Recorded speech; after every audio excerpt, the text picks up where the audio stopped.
Halo, selamat pagi menjelang siang. Di weekend ini, tepatnya hari Sabtu, tanggal 19 Juli 2025, saya advokat Dr. Togar Situmorang dari kantor hukum Togar Situmorang Law Firm. Hari ini kita kedatangan dari dua orang yang bernama Pak David dan Sylvia.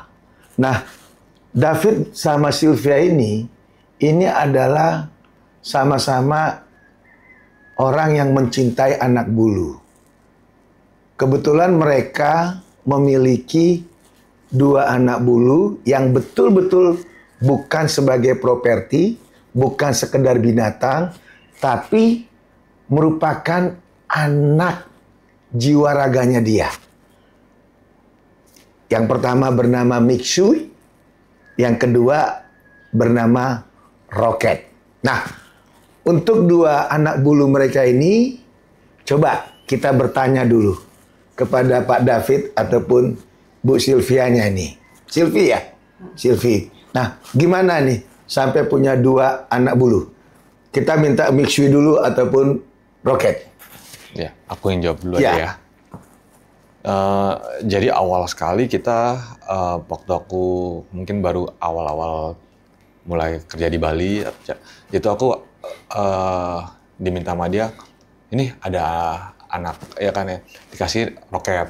Sebelum Rocket ini, sebelumnya ada Rocket lagi, cuma umurnya nggak lama sama kita. Karena memang ada cacat bawaan dari lahir, akhirnya dia meninggal, dan cuma kita masih kerasa, akhirnya diganti dengan Rocket yang sekarang meninggal. Itu dia, jadi kasalah ini, anak ini ikut aku dari pertama. Dari aku masih benar-benar ngerintis, apa semuanya gitu, benar-benar susahnya dia bareng sama aku. Si Rocket? Rocket, ya kan, Rocket ini satu. Habis itu datang, yang kita datang lagi, yang betinanya itu ada yang namanya Lala, ada ketiga ada Noki, keempat itu akhirnya udah jadi jatuhnya ke anak-anaknya. Si Mixia itu sama Mipan, itu dua anaknya Rocket sama Lala itu. Nah, dimana juga Mixia ini kan jadi korban juga. Habis itu kita punya yang ke-6 dan ke-7, waktu lahir juga, itu Gucci dan Gio.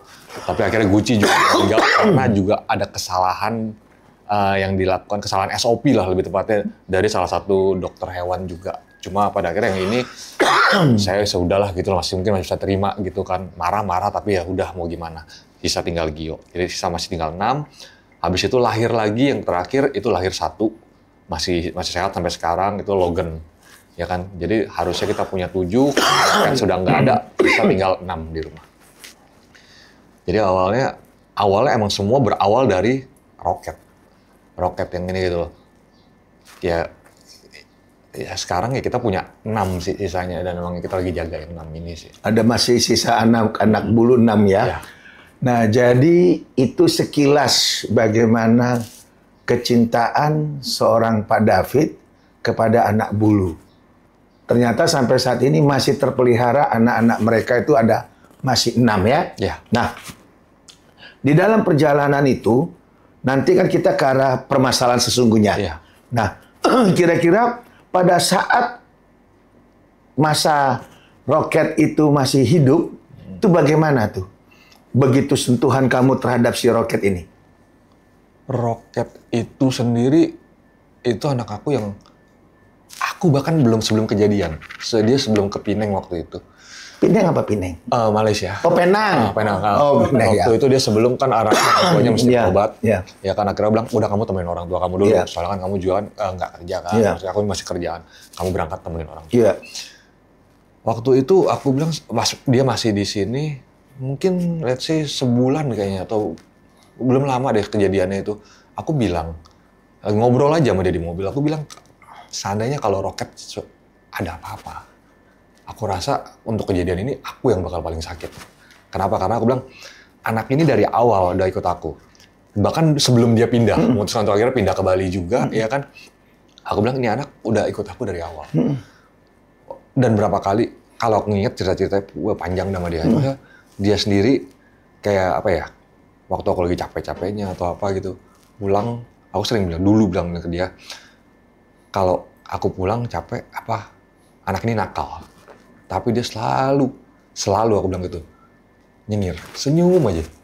Setiap lihat aku senyum aja. Dia senyum, emang kayak di foto itu terus. Oke. Nah, kan, itu emang karakter dia. Karena ada anjing yang emang anak-anak tuh yang bisa diem, mingkem gitu kan.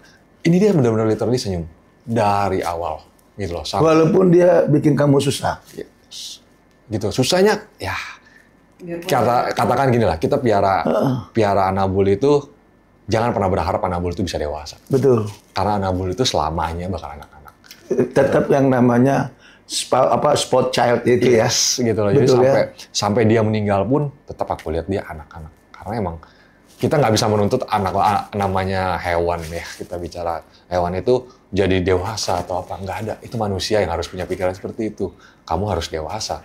Tapi kalau hewan selamanya nggak bakal dewasa. Gitu, selamanya itu anak. Nah, gitu di sini jadi kelihatan ya kalau seorang yang cinta kepada anak bulu itu dia men-treat binatang itu betul-betul dengan kasih sayang. Bukan menuntut anak bulu ini mengertiin kita sebagai majikan. Itu beda. Karena kalau kita perlakukan antara hubungan itu majikan dengan binatang, itu yang terjadi harus nurut kan? Betul nggak? Ya. Tapi kalau ini hubungan itu kita ambil antara kita dengan anak kita sendiri. Betul ya? Ya? Artinya anak bulu ini tidak kita bikin sebagai properti. Ya. Tapi sebagai anak yang mempunyai jiwa yang harus kita sayangi, yang harus kita lindungi, yang harus kita jaga, terutama perhatian ya. Betul ya? Iya, itu perhatian penting, ya. Penting sekali. Itu yang harus mestinya dimengerti bagi orang-orang di sana. Jadi binatang itu bukan hanya sekedar produk properti, tapi adalah makhluk hidup yang wajib kita sayangi secara utuh. Betul ya? Nah, itu yang tadi sekilas sudah Pak David ceritakan. Nah, kapan mulainya Pak David ini terkait si Rocky atau si Rocket ya, Rocket atau si Maxu ini ada indikasi dugaan bisa dikatakan malpraktek atau hal-hal yang memang nanti menyangkut hilangnya jiwa anak bulu ini keduanya. Salah satunya Rocket yang mati ya. Aha. Coba diceritakan. Jadi kalau ke kronologinya sendiri, aku tuh sama dokter ini sebenarnya udah kenal lama ya. Udah lama. Berteman. Kita bisa bilang udah hampir ya udah kayak kita berteman gitu loh. Kita kadang ngobrol duduk di lantai apa. Itu udah panjang nih perjalanan. Aku sama dia tuh udah lama. Dari Rocket baru datang di Bali pun aku udah sama dia gitu. Tahun berapa Rocket datang? 2019 ya. Jadi udah cukup lama aku sama dokter ini juga. Dan itu aku dari awal sama dia gitu loh. Udah pernah dititipin waktu aku lagi mau keluar, kirimin ke dia dan ditampung itu di kamarnya langsung, ya kan. Makanya aku nggak nyangka bisa sampai sejauh ini gitu loh. Jadi kejadiannya tuh kita balik tanggal 8 Mei, rencananya tuh si Mixe ini mau Mixu. Awalnya Mixu ya. Mixu dulu awalnya dia yang mau pasang implan. Operasi. Ya kan, mau operasi, habis itu datang ada operasi, operasi selesai, beres. Ya udah, kita cuma dikasih kayak obat katanya antibiotik atau apa supaya anti radang apa seperti itu aja. Terus katanya ntar dilihat aja, kalau memang nggak ada yang aneh-aneh ya berarti udah beres gitu loh. Cuma nanti sekitar 1 minggu lagi balik lagi lah, dia bilang gitu, buat dikontrol lagi. Akhirnya ya udah kita bawa dulu pulang. Habis itu kita kasih obat yang emang harus kasih obatnya buat anti radang apa. Selesai itu kita aku mulai bikin janjian lagi sama dia, appointment lagi untuk dok sekalian dong si Rocket scaling soalnya giginya udah parah gitu loh. Aku udah cium bau dari mulut dia tuh kalau dia deket tuh bau sekali, bilang kayak baunya udah bau anyir gitu loh. Oh ya udah nggak apa-apa, dan ntar kita atur janjian apa bla bla. Oke, habis itu sempet di minggu depannya deh, habis tanggal 8 itu kita datang kontrol dulu buat si Mixe dulu. Dokter. Ya kontrol buat Mixe dulu, dicek ya kan. Terus dia bilang katanya, oh udah oke nih, dia bilang gitu, udah perbannya nggak usah. Si dokter hewan. Awalnya kan kita disuruh perban setiap hari ganti perban ya kan, terus dikasih betadine sama nebasetin. Terus akhirnya setelah semingguan itu dia bilang katanya, oh ya udah boleh, ini perbannya udah oke kok, ini udah bagus, dia bilang itu udah bisa napak tangannya, jadi dilepas aja, dia bilang gitu, perbannya nggak usah pakai lagi, nggak apa-apa, dia bilang gitu, biar bulunya nanti numbuh lagi. Oh ya udah dok, selesai. Habis itu udah selesai, kita mulai ya penanganan udah biasa normal, sampailah ke tanggal kita janjian untuk roket. Roket tanggal 23 ya kan, untuk janjian scaling. Jadi dari paginya kita masih kasih makan karena kan minimal 8 jam, setelahnya itu dia udah jadi 8 jam nih pagi kita kasih makan sampai nanti sekitar siang atau sore harusnya diambil tindakan scaling karena perlu pembiusan. Habis itu pas jam sore lah gitu, sekitar jam 3 atau jam berapa gitu, jam 4 aku udah ke tempat dia. Terus kebetulan aku lagi ada urusannya keluar, aku bilang aku titip dulu roket di sini ya, aku bilang gitu sambil nunggu jadwal dia masuk buat scaling. Oh ya udah nggak apa-apa, dia bilang gitu kan, ya udah mereka taruh di sana, terus aku jalan dulu, ada urus kerjaan dulu. Terus tahu-tahu sekitar jam mungkin setengah 7 malam atau jam 7 gitu dia telepon aku, dia pribadi langsung telepon aku, dia kabarin, Pak David, kayaknya maaf ya, saya kayaknya nggak bisa ambil scaling dulu karena anak ini kondisinya kayak ini super anemia apa kalau saya lihat gitu, busnya udah pucat luar biasa, dia bilang gitu. Ya kan, kalau saya bius ya kan ya, untung saya cek dulu katanya, kalau saya bius ini dia bilang, ini anak auto pindah alam, dia bilang gitu. Terus aku bilang, oke, izin saya mau ambil tindakan buat hematologinya ya kan ya, kita mau cek CBC dan urinalisisnya. Terus aku bilang, ya udah dok, apapun yang dokter rasa perlu dicek, silakan lakukan, gitu loh. Oh ya, oke siap Pak David, dia bilang gitu. Akhirnya dia kerjain, keluarlah hasil CBC dan urinalisis itu. Aku ke tempat dia kan, mau jemput si roket, terus dia jelasin dari CBC dan urinalisis. Ini saya khawatir nih gejala-gejalanya arahnya ke ginjal ya Pak David, dia bilang gitu. Emang tapi Pak David nggak perlu khawatir karena ginjalnya bukan ginjal yang udah parah atau apa. Ini masih ya bahasanya apa sih, katanya kayak sebelum ginjal atau apa begitulah pokoknya bahasa dia. Intinya dia menenangkan saya untuk katanya jangan khawatir gitu loh karena ini. Terus istri saya nanya, dia bilang katanya ini berarti harus ini ya apa namanya, ganti makanan dok, dia tanya. Terus aku bilang, si dokternya jawab, dia bilang katanya, oh iya, dia bilang gitu, kita ganti ke renal ya. Terus tolong anak ini jangan dikasih protein, gitu loh, jauhin protein dulu. Sedangkan nanti kita bakal observe 1-3 bulan ini, lihat ada perkembangannya enggak, dia bilang gitu. Oke, akhirnya langsung dia cari, ya kan ya buat renal dan kawan-kawannya obat. Habis itu selesai dari situ, karena awalnya aku masih nanya kenapa anak ini bisa mendadak ginjal ya. Aku bilang penanganan aku emang ada yang salah. Soalnya so far penanganan aku yang aku lakukan juga itu berdasarkan dari dia juga. Sering aku nanya konsultasi sama dia, oh harusnya begini. Jadi saya nanya ke dia, air yang biasa tuh nggak boleh, air mentah nggak boleh kayak gitu. Makanan harus emang yang anjing punya, nggak boleh nggak ada rasa apa, semua aku ikutin gitu. Kok bisa tahu-tahu ginjal? Banyak faktor Pak David. Oh ya udahlah, ya apapun kata dokter kita nggak buat. Kalau kita bukan dokter ya, maksudnya jangan sok pinter lah. Gitu, jadi dokter ya pasti lebih pinter. Ya udah aku denger dokter. Pulang deh. Habis pulang kita udah pulang nih ya kan, kita bawa anaknya. Terus kita mulai kasih makan renal. Ternyata renal itu kalau anak-anak yang kebanyakan adalah ya kan anak bulu itu nggak suka sama renal. Gitu loh, karena renal itu nggak ada proteinnya. Atau protein rendah nggak tahu, tapi kayak pasti itu dia kayak makanan jatuhnya. Kalau aku lihat, aku perhatiin renal ini kayak makanan artifisial ya gitu. Anjing itu nggak suka gitu loh, karena baunya tuh nggak dia banget lah gitu, nggak dia suka. Akhirnya turun terus tuh ya kan ya, sampai minggu depannya setelah tanggal 23 itu mungkin sekitar 30-an gitu kan, kita ada balik lagi ke sana karena mendadak mixnya lagi nih ada abses di operasi ya, pembengkakan ya, ada keluar jendol gitu. Terus aku fotoin, pertama kasih ke dokter ini, dok ini kenapa ya dok ya, aku bilang gitu kan. Terus oh itu abses kecil, dia bilang ada infeksi, dia bilang gitu kan ya.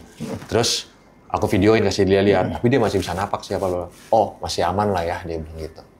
Ya udah nanti besok kita ketemu di klinik sore bla bla bla. Dia ada bicara kemarin itu, nanti coba kalau itu mau di X-ray atau apa. Oke. Setelahnya besok kita nyampe sana malam, kita datang ke sana nyampe, dia cek, oh ya nih katanya abses aja. Ini saya izin ya, saya tarik cairannya, gitu pakai injek aja. Akhirnya dia tarik, aku bilang oh ya udah tarik. Habis dia tarik selesai, dia udah sampai situ aja dia kasih obat anti radang lagi. yang cuma buat mungkin let's say 2 hari lah kalau nggak salah itu. Dia kasih itu aja 4 hari ya, 4 hari ya aku bilang 2 hari, pokoknya nggak terlalu lama lah itu, obatnya sedikit aja karena mungkin antibiotik kali ya. Jadi ya udah abis itu dikasih selesai dan ya kempes bener karena kan cairannya ditarik gitu kan. Abis itu kita mulai diperban lagi, sementara diperban lagi. Terus sambil waktu datang kita akhirnya tapi X-ray itu nggak jadi ya, dia nggak lakukan X-ray gitu pada akhirnya. Karena menurut dia cukup ditarik cairannya. Dia bilang gini, biasa kok anjing kecil kalau habis operasi ada keluar gini itu biasa, dia bilang gitu. Jadi kayak kita kayak ditenangin gitu. Akhirnya dia merasa itu nggak perlu X-ray, cuma perlu disedot sama perlu minum obat aja, diuretik sama antibiotik. Terus dia juga sempat diinjeksi juga. Jadi setelah itu kita dipulangkan. Tapi waktu itu juga aku sempet banget ngeluh gitu, maksudnya, "No kok sejak diganti makanan si Roket susah makan ya?" Aku bilang, nggak mau makan lagi terus. Akhirnya itu dari 23 sampai aku pergi sana balik, cuman tanya itu, dia cuma bilang, "Ya udah coba aja merek Happy Dog," dia bilang. Merek Happy Dog itu yang paling mending rasanya, dia bilang kayak gitu.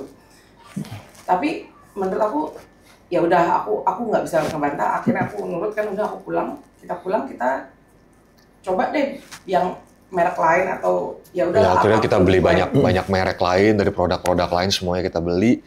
Yang penting dia proteinnya rendah atau apa yang nggak ada protein, yang penting dia mau makan. Merek apa, renal merek apa kita beli semuanya. Karena kita diwanti-wanti no protein. Ya kan, abis itu ya udah akhirnya kita jalanin. Abis di tengah jalan itu dia harus berangkat dulu, kita nemenin. Akhirnya itu sisanya di aku nih, di aku sampai di tanggal 6 Juni ya berarti ya. 6 Juni aku lihat dia makin menyendiri gitu loh, diem aja gitu. Kadang-kadang ada yang paling kecil ajak dia main, cuma dia diem gitu, nggak bereaksi kan. Si Roketnya si Roket udah kayak capek gitu loh, lemes. Aku bercerita ke dia. Akhirnya sampai batas waktu kapan tuh? Sampai maksudnya? Sampai meninggal si Roket. 11. Tanggal 11. Tanggal 11 apa? Dari tanggal 6 itu aku udah lihat dia kayaknya makin drop, ya kan, tanggal 11 meninggal. Tanggal 11 Nah, dari mana kamu tahu Roket meninggal? Jadi tanggal 6 itu aku kan masih nanya, "Dok, ini kondisinya begini lagi nih, udah parah lagi." Ya kan, aku akhirnya dia juga bilang katanya, "Kamu langsung lah ke dokter Bas." Ya udah, aku langsung ya kan berangkat ke dokter ini. Terus dia bilang katanya, "Kita datang ke sana." Udah datang terus ngobrol lagi, dia bilang katanya, dia nanya, akhirnya di situ kita mulai coba open bahwa kita nggak boleh nih ke satu dokter aja, kita harus second opinion. Habis itu aku ngobrol sama dia, "Coba deh kamu tanya dokter kamu yang di Surabaya langganan."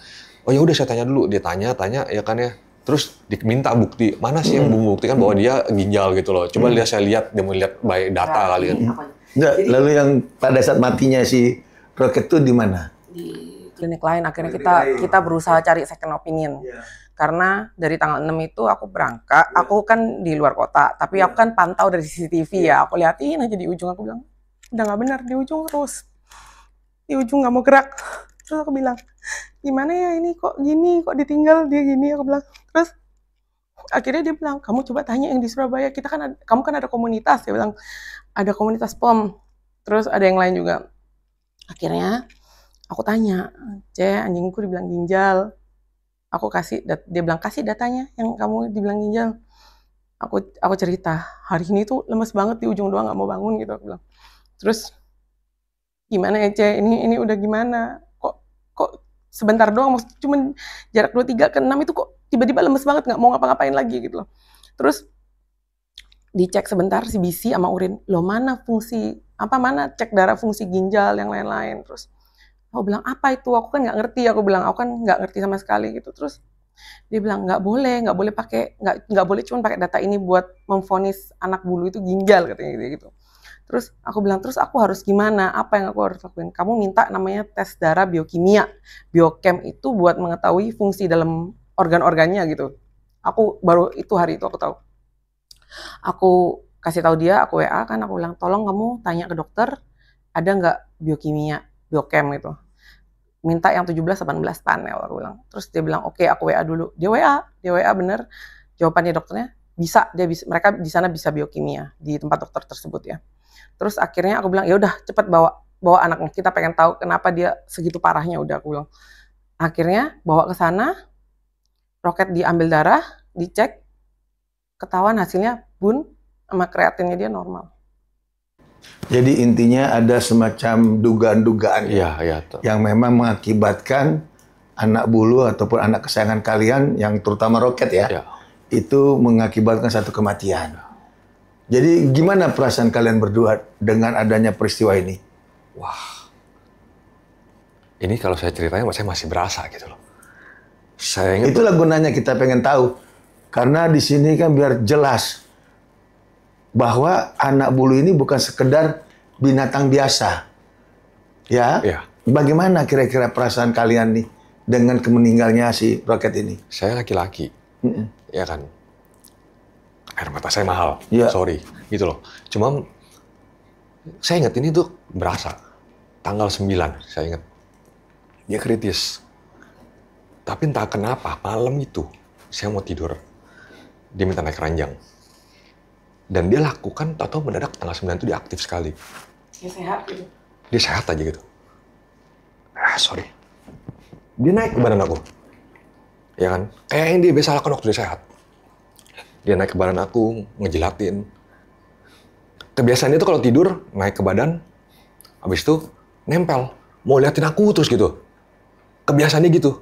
Dia nggak mau naik ke badan dia, tapi naiknya ke badan aku selalu. Naik pelan-pelan. Sampai tuh mukanya dia pengennya deket sama aku. Dia selalu begitu, nggak tahu. Karena emang dia anak bonding sekali sama aku. Aku bilang, kenapa dia? Oh, dia udah sembuh ya? Aku bilang gitu. Ternyata berhasil nih kita kerjain nih. Aku mikirnya kayak gitu. Positif dong, maksudnya aku pikir, kayaknya anaknya ini survive deh gitu loh. Bisa-bisa nih. Ya kan? Ternyata dia ngeliatin aku, pala miring-miring. Aku masih inget tuh. Dia senyum-senyum. Ternyata itu Yang terakhir. yang terakhir. Jadi tanggal 10, dokter bilang, itu parah, udah parah dia. Besoknya dia parah. Sampai dokter bilang ini harus rawat inap. Aku bawa dia. Nginep. Jadi itu tanggal 9 malam itu, malam terakhir, dia di rumah. Jadi saat itu aku baru ngerti. Oh, kamu mau ucapin goodbye. Keras sampai sekarang. Yang bikin saya marah. Saya nangis, saya keluar air mata bukan karena saya sedih. At some point, saya punya emosi gitu loh. Jadi demikian dalamnya ya, Ya, ditinggal sama Rocky ya. Nah, setelah peristiwa itu, keinginan itu apa yang ingin diambil dari kejadian tersebut atas meninggalnya Rocky? Dikubur Saya cuma aja baik-baik, PSOW atau gimana?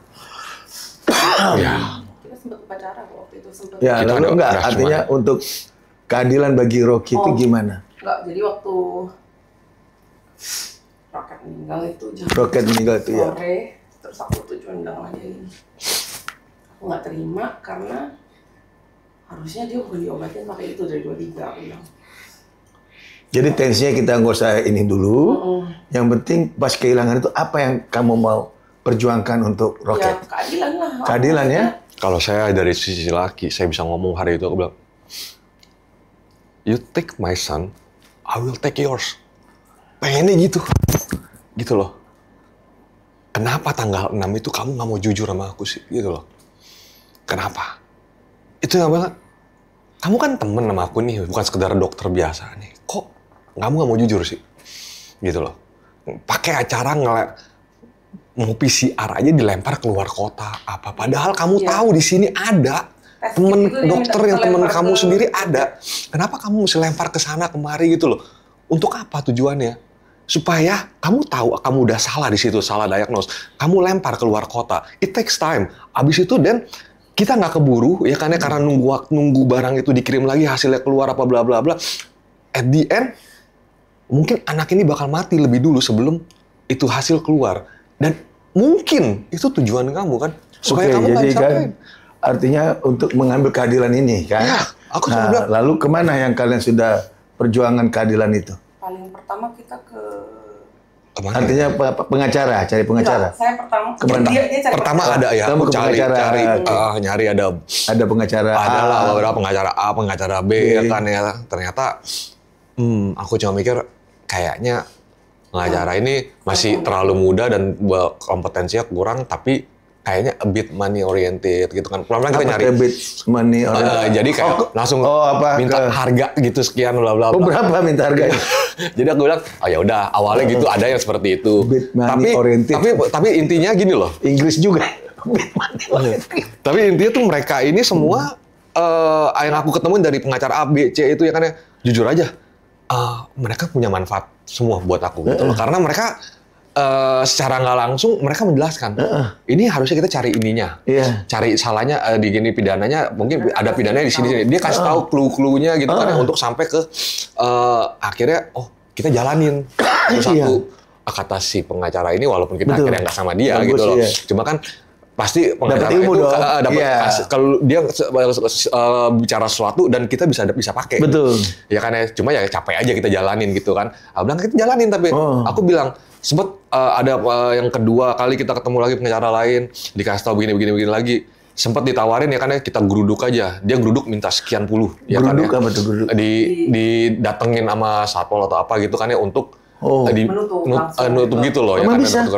Nah, menurut pengacara ini katanya bisa dengan uang juga. Bukan jalur terus tapi ya kan? Kita nggak tidak melakukan kayak gitu. Terus sempet dia ada kepikiran, kayak masih emosi kan, dia bilang katanya, kita bayar aja. Aku bilang, kalau aku pribadi, aku bilang, aku penasaran. Aku masih mau jalan-jalan dulu. Aturan hukum aja ya. Kita jalan dulu. Akhirnya jalan itu sudah sekian lama. Akhirnya kamu memutuskan bahwa kamu harus gandeng pengacara. Dan setelah kamu gandeng pengacara, kamu diupayakan untuk membuat satu laporan. Benar. Dan puji Tuhan ya, singkatnya itu sudah diterima laporannya. Itu di pihak kepolisian. Ya, sudah diterima sama pihak kepolisian. Dan otomatis kasus ini sudah masuk ke dalam ranah hukum. Betul ya? Betul. Nah, karena sudah ranah hukum, dari Pak David juga dengan Ibu Sylvia sudah nunjuk kantor kita ya. Kantor kami sebagai kuasa hukum ya. Betul ya? Betul. Pengacaranya siapa? Langsung Bang Togar sendiri. Yang mana orangnya? Sebelah saya. Oh, jadi saya sebagai pengacaranya Pak David ya? Ya, kenapa saya ambil Bang Togar? Karena Bang Togar sendiri relate dengan dunia hewan. Ya. Gitu loh. Saya takutnya nanti dibilang tidak pakai togar Situmorang, tapi pakai yang lain kan supaya dilurusin ya. Jadi di luar sana praduga, pakai togar itu ABCD kan gitu ya? Betul ya? Nah ternyata gimana menurut Pak? Aku dengar dari banyak orang buat sekedar ketemu Bang Togar aja itu bisa ketemu aja nih. Udah bersyukur banget kamu. Waduh, itu ngawur. Dia bilang katanya buat bisa ketemu Bang Togar bisa kita maksudnya jelasin nih ketemu Bang Togar untuk jelasin duduk konsultasi perkaranya gitu kan. Nggak gampang. Biasa diserahin ke tim atau apa gitu untuk bisa langsung ketemu Bang Togarnya.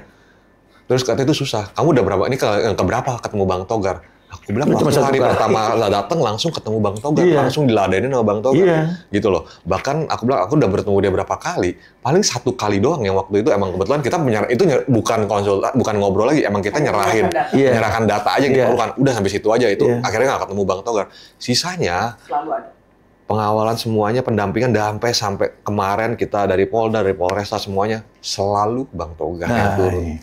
Jadi itu untuk di luar sana. Terutama ini adalah pelajaran hukum yang wajib kita hormati, yang wajib kita taati sebagai warga negara yang baik. Pak David ini sudah memberikan contoh yang baik, yaitu menempuh jalur hukum. Betul ya? Betul. Menempuh jalur hukum. Semoga apa yang dicari sama Pak David, juga Ibu Sylvie, itu terutama untuk roket ya. Keadilan untuk roket itu betul-betul bisa didapatkan. Nah, himbauannya otomatis kita minta proses ini secara utuh. Iya. Betul ya? Dan bagi netizen tolong dikawal kasus ini, betul ya? Agar kematian daripada roket ini tidak sia-sia. Iya.